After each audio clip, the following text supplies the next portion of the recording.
I took it upon myself to teach a kid not to be rude to his mom, and I went about it the best and worst way possible at once. There's nothing I hate more in this world than bratty and entitled kids. And so when I was at Target and saw this little 5-year-old kid making his mother cry, I decided it was time to put my vigilante cap on. I knew what I was going to do, and it wasn't going to be pretty. I turned to my friend, licked my lips with excitement, and leaned in to whisper in his ear, "It's time. Watch and learn." I sauntered over to this kid's aisle where he was calling his mom an idiot for not buying him a G.I. Joe vehicle. She responded to him, "I bought that one for you last week and you broke it by throwing it down the stairs." The kid yelled back, "Shut up. I need it." The mother then gave him a defeated look. "I don't have enough money right now." "See? You are an idiot. Make more money," he yelled at her again. I started inching closer, when out of nowhere he shouted at his mom, "F you. I hate you." She started tearing up and turned her back to him. As soon as she did this, the kid, instead of turning around and apologizing, got on his hands and knees and started ripping open the package to take the toy out of the box. That's when I knew it was showtime. I positioned my back towards him and started squatting down. I bent down to reach for one of the toys on the lower shelf, and at this point, my butt was inches away from his head.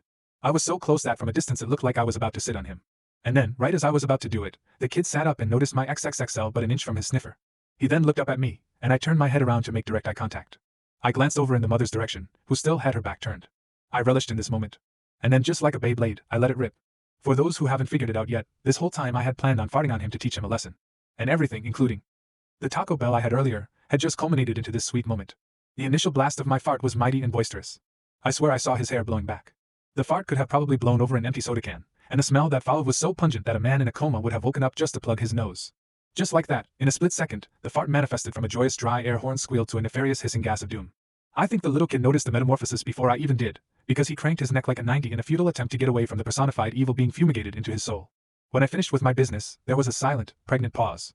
The only sound was this kid dry heaving, and his face showed that he had just been taught the lesson, "Ish ain't sweet." I then swiftly stood up to walk away, but then, the unexpected fallout occurred. His mom asked, "What's that smell?" She turned around and walked up to him to ask what's wrong, but the kid can't speak. All he gets out is, "Bia wah wah wah fart bia wah wah." I was just about to successfully leave, but that's when the kid pointed at me shouting, "He farted on me." I felt my heart stop, as visions of having to explain this one to a judge started spinning in my head. The mom then yelled at me, "Excuse me, sir." I turned around, "Me? Yes you. Did you just fart on my son?" I weighed my options in my head and decided to play dumb. "What? I mean I did fart. On my son? Well I mean technically speaking, I mean what is on? Why did you fart on my son?"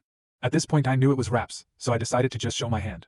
I turned my attention to the little kid and stared at him, because the whole store could hear him being nasty to his mother and making her cry, so I thought I'd come over here and teach him manners. The mom looks at me, then her son in the scattered G.I. Joe box on the floor. The mom was puzzled as to what to do and says to me, just go. That was all I needed. I turned around and booked it outside as fast as I can. My friend was by this point right out front waiting for me.